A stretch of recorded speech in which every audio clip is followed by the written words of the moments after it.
In this video, we're going to go back to school and we're going to cover some of the basic terminology of email. Some of this may be very familiar to you, some of it will be new.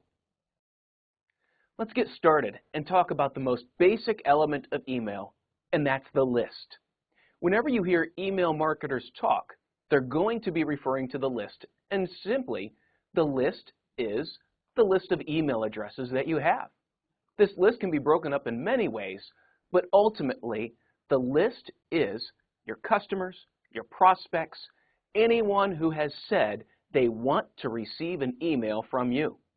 Ultimately, the list is the group of people you are going to email. Now, you can grow your list by collecting email addresses. The majority of companies collect the email address from a transaction on the website. They can come from many other methods, but just gathering those names from your website from people that say they want to hear more from you or they want to receive information is the primary way of building that. Now, the email server is very much like the post office of email. It routes the email from your computer to the intended destination. And so it's essentially taking your email, routing it through the server to go to the person that you are sending that email. And so it can be your business or internal server that you have inside your company. It can be a third-party service, such as a GoDaddy or a Rackspace. Or you can be using a third-party email service, such as Constant Contact, MailChimp, some of those that will take care of your email marketing list and will be that third-party go-between for sending out a mass amount of email to different people. And that third party handles all of the legalities and the sending options for that. So an ESP is an email service provider. They are the ones that can handle and maintain your list, as well as enable you to build an email through their service and send it to those people. And the email service provider will enable better management of your list.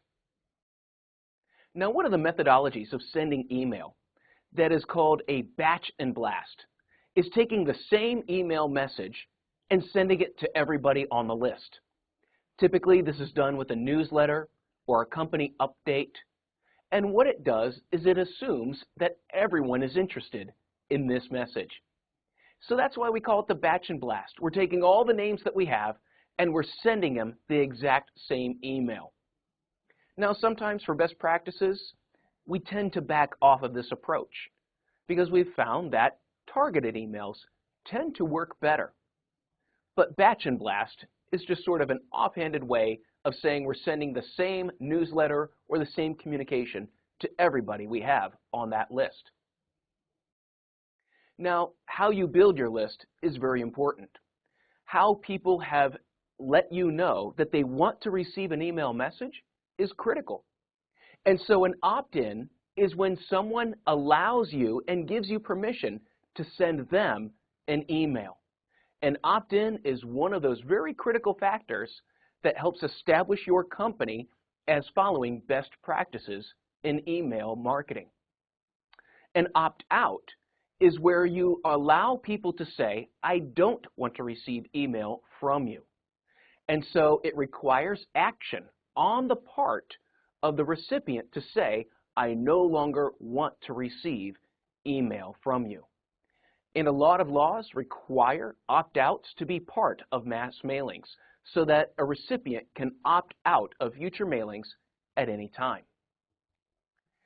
An opt-out can also be called an unsubscribe, where they can go in and say, I no longer want to receive email messages from you as a company, or I just want to unsubscribe from this list.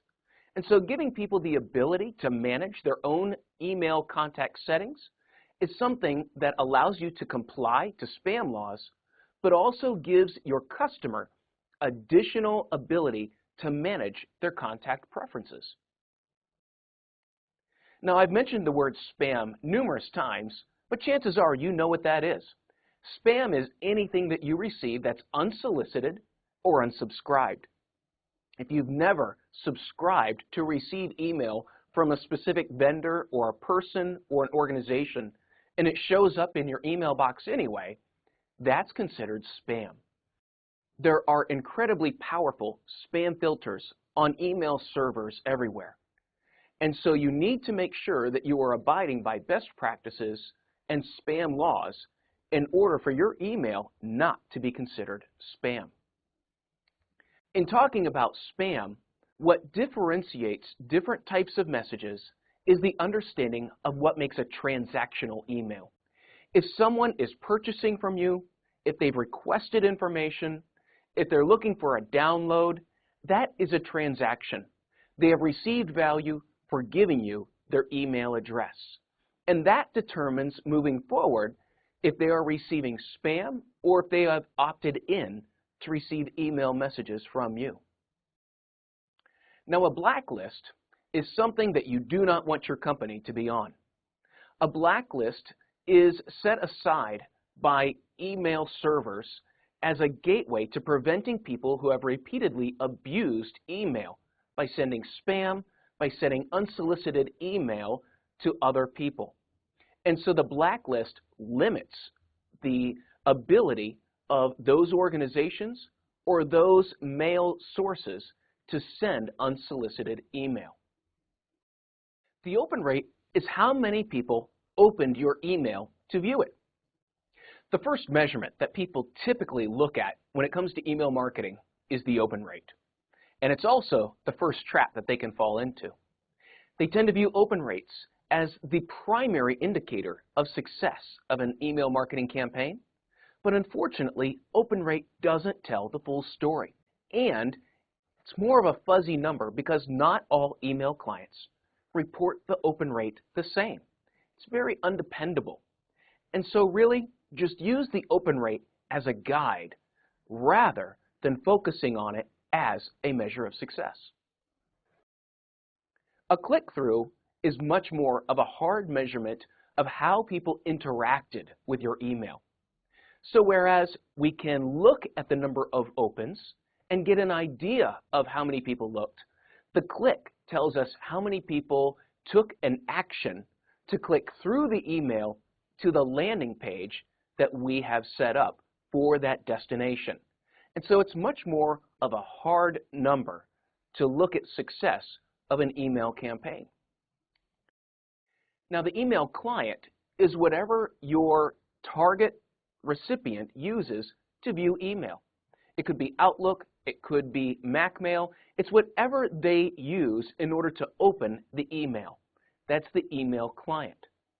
Now, there's also what's called free mail, and that's any free email service such as Gmail or Yahoo Mail or Hotmail. They're web-based email accounts which act a little bit differently than corporate email accounts or other types of email accounts. And so that's going to come in when we look at deliverability and how your message appears to the recipient.